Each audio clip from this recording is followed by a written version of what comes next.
Okay, so hopefully my phone won't shut off. But basically, so today, me, Riley, and Aries, we're going to be talking about just social media and stress. We spent a couple weeks just researching, and I think we found enough information to just kind of cover essentially some background information on stress first. And then like what happens when you're stressed, ways to prevent it, as well as the relationship between stress and social media.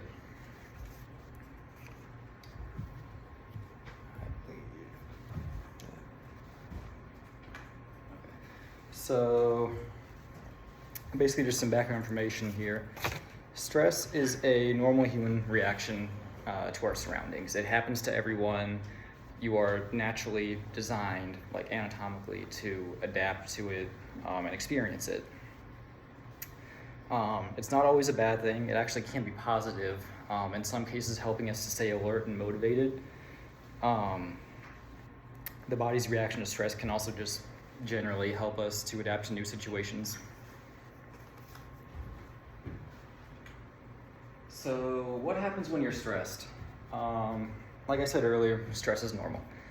However, long-term stress can cause certain mental, physical, and emotional symptoms to develop. It's kind of a laundry list of physical symptoms, as you can see here. It includes like aches and pains, rapid or elevated heart rate, exhaustion or trouble sleeping, headaches, dizziness, shaking, high blood pressure, even like muscle tension, stomach problems, or a weakened immune system. And then just some emotional symptoms is just kind of the normal anxiety, depression, irritability, panic attacks, etc. Ways to prevent stress. Okay, so there is no 100% way to prevent stress. Like I said earlier, it's a natural event. It's going to occur, and your body is just going to naturally respond to it. Just a couple activities I've found just looking through the internet. I think meditation, yoga, tai chi, breathing exercises, those are all incredibly common ways to kind of help deal with stress. Another thing that I kept seeing was just take care of your body. Eat right, exercise, make sure you're getting enough sleep.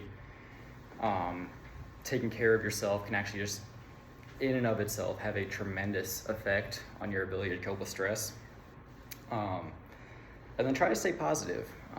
You can't control everything. And in my experience personally, I think it's honestly helps to just be able to accept that you can't control certain situations.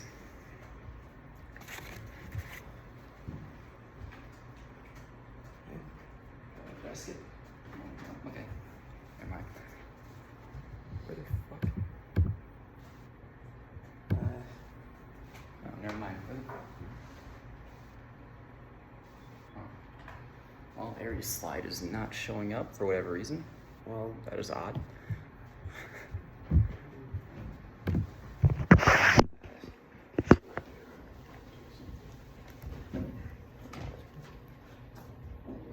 Should I pause the video? I don't really need the time. Alright. I'll just leave it.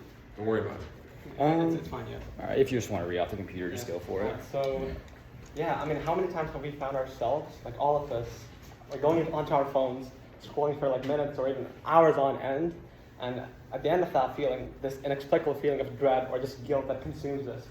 I mean, just the other day when I was like trying to prepare for this presentation, I found myself like on my phone for, I don't know, 5-10 minutes, and then the moment I decided it was too much was like when this video of this, I don't know if you guys know what it is, a capybara. It's a rodent. Okay, let's go. Yeah. So it was riding an alligator, and the alligator was like going through a stream, and I was like, okay, I need to stop, and that's when I clicked off. So all this is to say, all of us know that feeling of just endlessly scrolling through our phones or even our computer or just our feed. And this has been studied. There's been a lot of clinical literature surrounding this. But in 2022, Wolfer and Oates argued that simply taking a unidirectional approach to this does not work. They published to the journal Current Opinion in Psychology, and they essentially argued that looking at social media just looking at the positive correlation between social media and stress is not enough. It falls short. It is not an ideal principle. Rather, you have to look at this functions that social media takes on within the stress coping process. So for that, we had a diagram, but then I'll try my best to explain it without a diagram. It should work. So at the start of the diagram, there's a seesaw, sort of seesaw. So this diagram is actually an adapted version of another diagram that another two clinicians used, I should say scientists actually, back in 1984. So this is a much older diagram from much older work. The work was named Stress Appraisal and Coping. It was published to Springer in 1984 by Folkman and Lazarus. And they essentially argued that stress is based on a transactional model. As Hayden pointed out, it's not a singular thing, it's not a unidirectional thing. So first, there are stressors on one side and resources on the other of the seesaw, right? So social media can also be the stimuli for the stress or be used as a resource.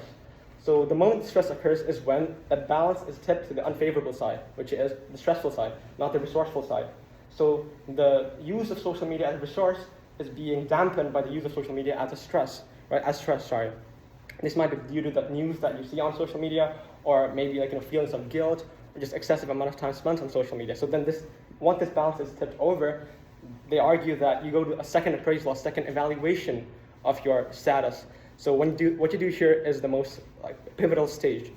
What you do here is the most pivotal moment in your stress appraisal. So they argue that you go for a stress coping option.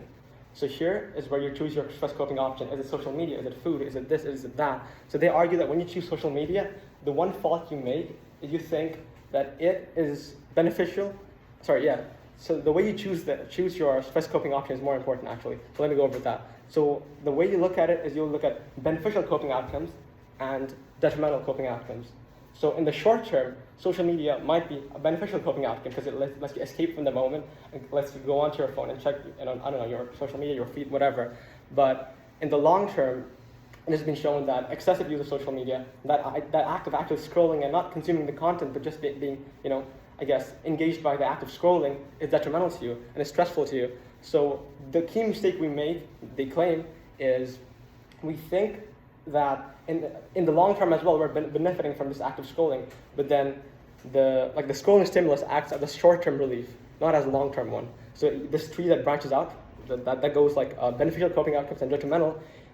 In the short term, scrolling is beneficial, but in the long term, it's detrimental. One critique of the study that at least I had, and they also mentioned it actually, is they provide no bona fide value, or they provide no bona fide information as to proportion of scrolling is ideal, because if it's a mathematical function, if you think of it as a mathematical function, there is an optimization point where you can essentially scroll for that amount of time and gain the most benefit. And they do mention that this is an area of research that could be expanded into further. And when I saw this, I did think, okay, maybe they're not that good researchers. And then I looked into their credibility, and they have been studying this field for longer than I have been alive. So, yeah, they are pretty credible. So, yeah. Right. Yeah, That's right. So, back to social media. So, I got 3 more slides. Social media is just a popular media source that is known to cause stress in people, especially teenagers and young adults. It is statistically more likely. As Aries pointed out, social media can be a resource. It's not all bad. There are literally endless amounts of information available at the tap of a finger. You can stay up to date on current events. You can find and stay in touch with friends and online communities. And you can even learn new skills or find new outlets for creativity. So it's definitely not all bad. Just a couple negative effects. It's frozen. So basically, it can cause just a fear of missing out, essentially. If you're scrolling through Instagram, you're seeing 7 people at the same party, you're like, damn, I wish I was there. Fear of missing out. It can also cause isolation. This is typically more for extreme overuse of social media. It can lead to increased depression or anxiety, self-esteem or body issues, and even irregular sleep patterns. I know I'm guilty of that. I literally spend probably an hour each night just in my bed scrolling through TikTok. in extreme scenarios, overuse of social media can also lead to a sedentary lifestyle, which just in general can lead to more like weight gain, cardiovascular health issues, as well as even diabetes. So social media is definitely kind of a pros and cons type thing, but it's not all bad, and I will hand it off to Riley for our summary. Yeah. Yeah, so pretty much just to sum up, remember, stress is completely normal. We literally evolved it to just survive. It can keep you aware, it can keep you awake. We can just find a way to use it. However, just remember, long-term stress is not healthy for any of you guys. I mean, just look at what happens to us in finals week, am I right? Yeah. And it can cause some serious health problems down the road. And, well, social media kind of just amplifies that with the information overload and the doom scrolling, and until you find yourself with literally watching capybara ride an alligator through the Amazon. So just remember, if you're ever feeling stress and social media is just not helping out, I say just take a break, go outside, touch grass, just do something you like, talk to someone, and just remember to not let it take so much of you out of yourself. Thanks.